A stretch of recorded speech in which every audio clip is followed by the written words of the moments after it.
उसके बाद हम देखते हैं हमारा बल्ब जलता है, वर्क करता है कि नहीं करता है। नजरें जमाए रखिए भाई साहब। ये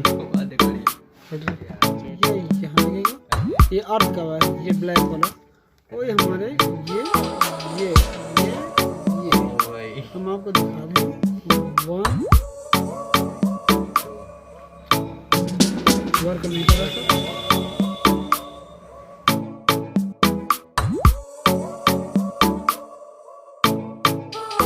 हमारे न्यूट्रल, इसका मतलब न्यूट्रल फॉर इफेक्ट नथिंग काम करता रहा है। नजरें जमाए रखिए, जले जाओ जब तक जला के दम नहीं लेंगे। इस सुराग में हमें पिला देना है। पहले हम इसको यहाँ से नाप लेंगे कि हमारा बराबर वर्कआउट करता है कि नहीं।